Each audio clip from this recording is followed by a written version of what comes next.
പൂവൻ വാഴ ഒന്ന് ശ്രദ്ധിച്ചു നോക്കുക. ഇത് കാണാൻ നല്ല ഭംഗിയൊക്കെ ഉണ്ടാവും. അപ്പോൾ ഇതൊരു 10 വെച്ചാണെങ്കിൽ 2-3 കേടുവരും. കണ്ടോ, ഇത് വെട്ടിയപ്പോൾ തന്നെ കണ്ടില്ലേ, കുറേ പോളകളൊക്കെ പൊളിഞ്ഞു പോയി. ഇതാണ് പോളപൊളിയൻ അസുഖമാണ് ഇതിൻ്റെ.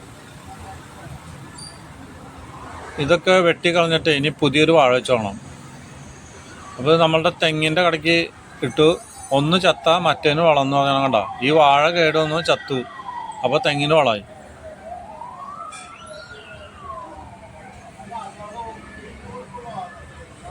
അപ്പോൾ ഇത് ഈ പഴയ വാഴയുടെ മാങ്ങ് ഈ കുഴിയിലുണ്ട്, അത് നമ്മൾ തെരഞ്ഞ് കളയണം. കണ്ടോ, അപ്പം മണ്ണൊക്കെ കണ്ട് കളച്ച് കളഞ്ഞിട്ട് ഇത് പറിച്ചെടുക്കണം. ഈ പൂവൻ വാഴ കൃഷി എന്ന് വെച്ചിട്ടുണ്ടെങ്കിൽ നല്ല ലാഭകരമാണ്. ഇതിന് കുറച്ച് വെള്ളം കുറച്ച് മതി, ഒരു 15 ദിവസത്തിൽ ഒന്ന് നനച്ചു കൊടുത്താൽ മതി. പിന്നെ വളം എന്ന് വെച്ചിട്ടുണ്ടെങ്കിൽ നമുക്ക് കുറേ അധികം വളമൊന്നും വേണ്ട, ഒരു 2 പ്രാവശ്യം വളർത്താൽ മതി. ഒരു 2-3 ഇല വരുമ്പോഴേ ഒരു കൊട്ട ചാണടാം. അത് കഴിഞ്ഞിട്ട് വീണ്ടും ഒരു 3 മാസം കഴിയുമ്പോൾ ആദ്യം ഒരു കൊട്ടയും കൊണ്ട് ഇട്ട് കൊടുത്താണെങ്കിൽ കഴിഞ്ഞു. അത്രയ്ക്ക് വളം വേണ്ട, കൂടുതലൊന്നും വളം വേണ്ട. വളം കൂടുതൽ ഇട്ട് കഴിഞ്ഞിട്ടുണ്ടെങ്കിൽ ഇത് ചിലപ്പോൾ ഇതുപോലെ തന്നെ അസുഖം വരും, അല്ലെങ്കിൽ കൂമ്പടയ്ക്കാന്ന് പറയും. അതുപോലെ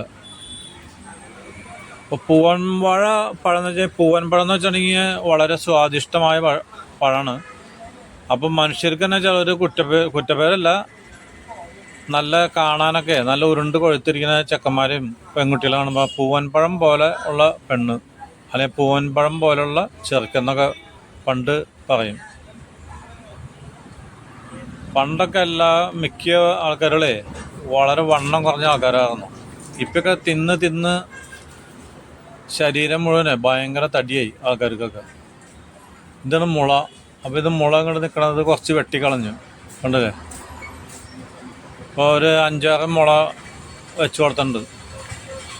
ഒരു 50 മീറ്റർ അകലത്തിൽ ഒരു 4 മുളത്തൈകൾ വെച്ചേക്കണം. അപ്പോൾ ഒരു 2 കൊല്ലം കഴിയുമ്പോഴേക്കും ഇവിടെ പട്ടൽ, മുള കൂടുതൽ ഇടതൂർന്ന് വളർന്നതിന് അതിനെ പട്ടൽ എന്ന് പറയും. അപ്പോൾ ഇപ്പോൾ ഇനി 2 ദിവസം കഴിഞ്ഞിട്ട് ഇതിന് കുറച്ച് കുമ്മായൊക്കെ ഇട്ടിട്ട് വീണ്ടും വാഴ വയ്ക്കണം. അപ്പോൾ ഇന്നത്തെ പണികളൊക്കെ നിർത്തണം.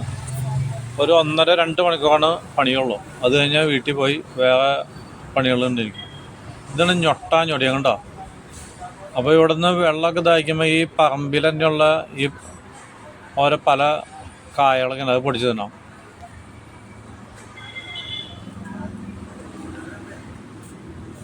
ഇത് കൂറൊക്കെ നട്ട് വെച്ചാൽ എന്താണ്, പൂവൻ വാഴയുടെ കടയൊക്കെ കണ്ടോ, നല്ല ഭംഗിയിലാക്കി ഇട്ടു. ഇനി പോയിട്ട് കുളിക്കണം, ഭക്ഷണം കഴിക്കണം.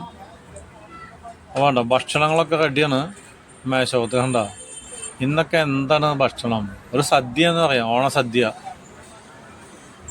പണ്ടൊക്കെ മിക്കവാറും ആൾക്കാരുള്ള ഒരു ചമ്മന്തി അല്ലെങ്കിൽ മോരുവെള്ളം, ഇതൊക്കെയാണ് ഭക്ഷണത്തിന് കറികൾ. ഇന്ന് കണ്ടില്ലേ, കൊഴുവയുണ്ട്, ഇത് വെടിയിറച്ചി, ഇത് വെണ്ടക്കായ, പിന്നെന്താ സാമ്പാർ, വെളൂരി വറുത്തത്, കറിവേപ്പില വേപ്പില കണ്ടല്ലേ. എന്തിനാ പറയണ്ട്, കണ്ടത്. ഇതൊക്കെ എൻ്റെ ഭാര്യ സവിത ഉണ്ടാക്കിയാൽ എല്ലാം. അവളുടെ വീട് തൃശ്ശൂർ ടൗണിലായാലേ കൂടുതൽ ഭൂമിയൊന്നുമില്ല. അപ്പോൾ ഈ വക ഭക്ഷണങ്ങളൊക്കെ ഉണ്ടാക്കലാണ് ഇവരുടെ ഹോബി. എനിക്ക് പറമ്പിൽ പോയിട്ട് കളയ്ക്കുക, പുതിയ ചെടികൾ വയ്ക്കുക. അപ്പോൾ കൃഷിരംഗമൊക്കെ വിട്ടതാണെന്ന്. പിന്നെ അപ്പനും അമ്മയൊക്കെ മരിച്ചപ്പോഴേ, അപ്പനൊക്കെ മരിച്ചു പോയപ്പോൾ തോന്നി കുറേശ്ശെ കൃഷി ചെയ്യാം, നമുക്കൊരു വ്യായാമം അല്ലെങ്കിൽ ഒരു എക്സസൈസ്.